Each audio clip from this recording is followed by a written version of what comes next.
This case takes place on a peaceful summer morning in 1994 in Baraboo, Wisconsin. A 14-year-old boy vanishes without a trace from his own bedroom. The chilling details that emerge will send shivers down your spine and haunt your thoughts forever. Welcome to another episode. Today we uncover one of the most bizarre cases ever recorded, the bonebreaker killer. Our journey into this sinister tale begins on a summer day, the 4th of July 1994, in the quiet town of Baraboo, Wisconsin. 14-year-old Chris Steiner vanishes from his bedroom, leaving behind a mystery that would grip the town in fear. Chris Steiner, a 14-year-old boy full of dreams and aspirations, was last seen alive on that fateful evening. His father, carrying out his nightly ritual, had checked on Chris at precisely 10 p.m., finding him peacefully lost in his dreams.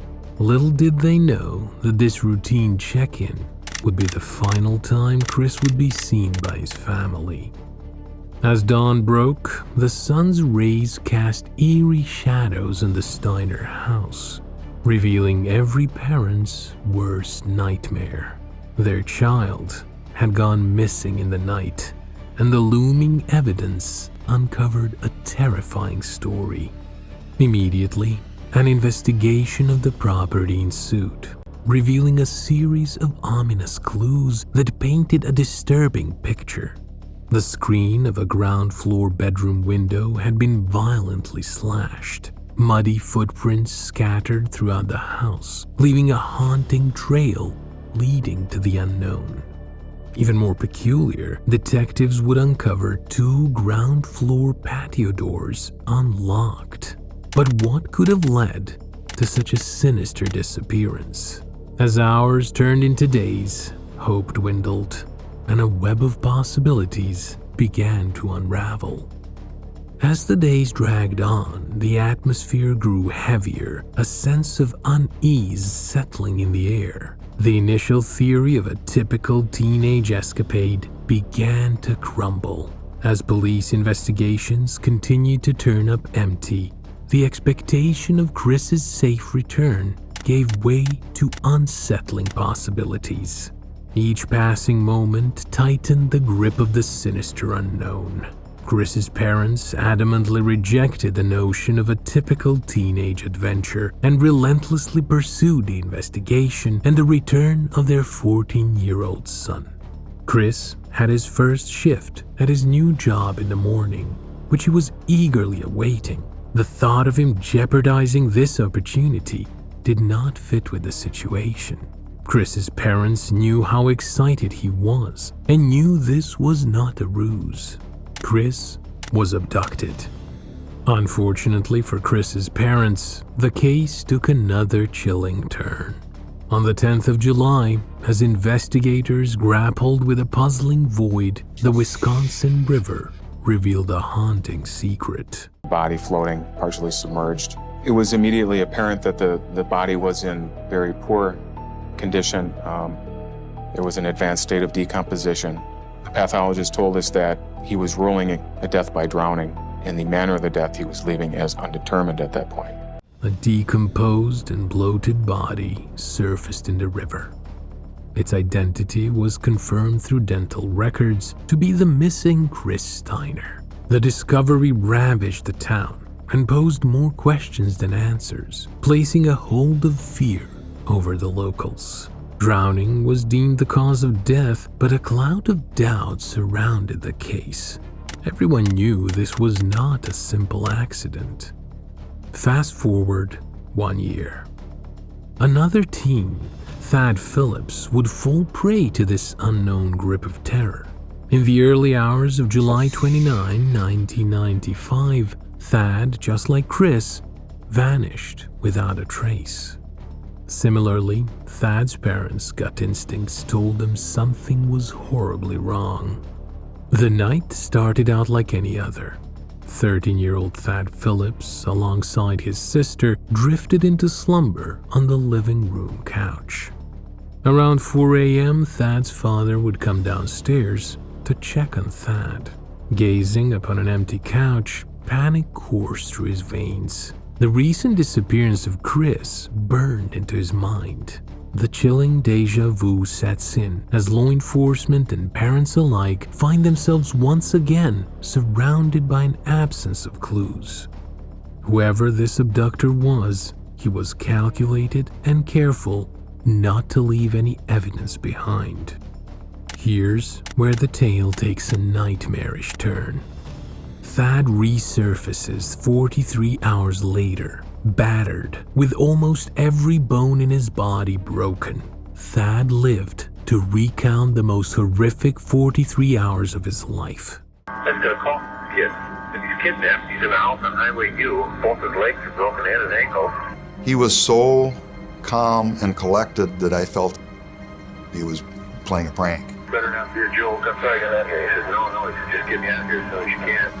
While Thad slept peacefully on the couch that fateful night, he felt someone gently lift him and carry him. Initially, Thad thought it was his father carrying him upstairs to bed. Unknowingly, Thad was in the arms of a sadistic murderer. He awoke to find himself outside with a seemingly nice teenage boy. The boy stated that he was having car trouble and needed Thad's help to get his car running. A disoriented Thad would follow the teenager a half-mile back to his house to help him with the car. It was here that Thad would face what were almost the last moments of his life. Once Thad arrived at the location, the mysterious boy introduced himself as Joe and told Thad that he was about to throw a party and Thad should stay for it. Joe would even list the names of other teenagers in the neighborhood that Thad knew, stating that they were expected at the party. Joe suggested they look at model cars in his bedroom until the party started arriving.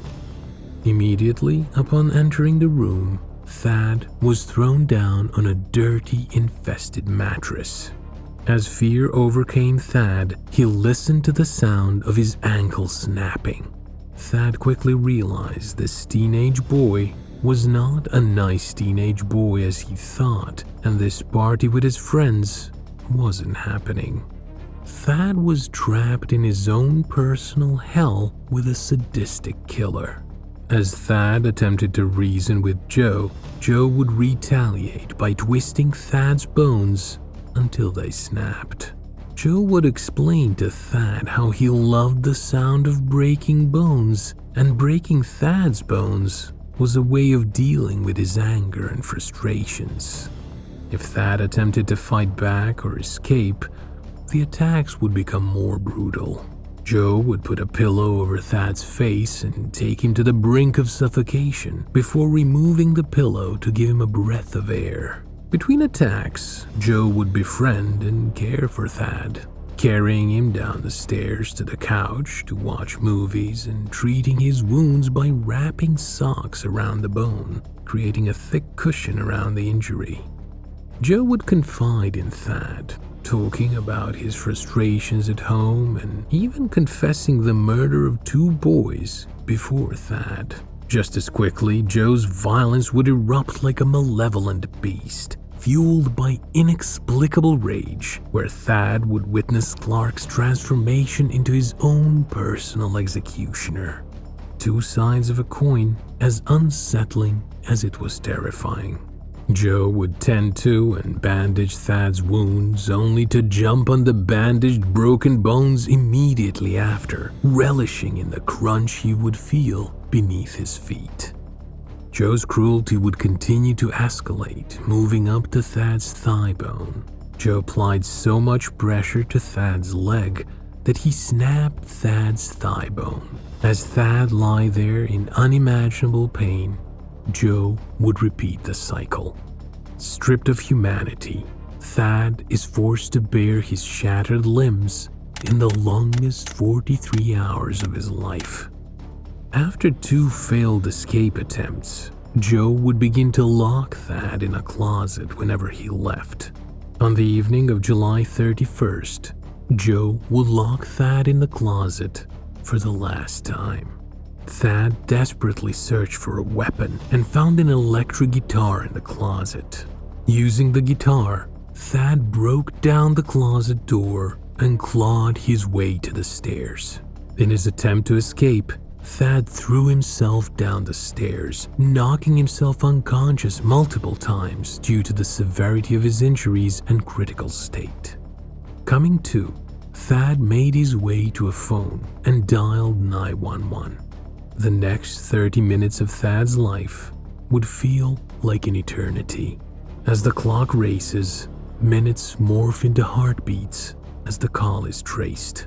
As Thad fought against time, knowing Joe would return any minute, the symphony of sirens pierced the night, flashing lights heralding the arrival of his salvation. Police and emergency responders flooded the scene. Thad's ordeal would stand as a testament to both the fragility and indomitable spirit of the human soul. Joe would be arrested at a nearby party and taken into custody. Thad was rushed to the hospital where it was revealed he was on death's doorstep. Doctors recount that he arrived only moments before his body would give out and succumb to his injuries.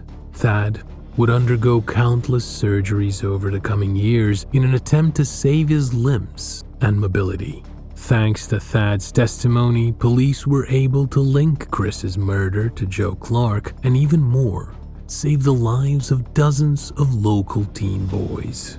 It was uncovered in the investigation that Joe possessed a hit list outlining the names of the other teenagers he planned to abduct and kill, detailing every aspect of the plan down to when was the best time to abduct them and what he intended to do to them. Joe was sentenced to a life sentence of 100 years in prison. Thad was awarded $21 million in compensation for the abundance of surgeries and medical bills he faced. Although Thad would never see the compensation from the 17-year-old Joe, the community put together a GoFundMe page, raising over $100,000 to aid Thad in his recovery. The shadows of Chris Steiner's case were ripped open, and justice was finally brought forward for Chris's family. The legacy of the bonebreaker killer stands as a stark reminder of the capacity for evil within the human soul, leaving us to grapple with the depths of darkness that can reside even in our children.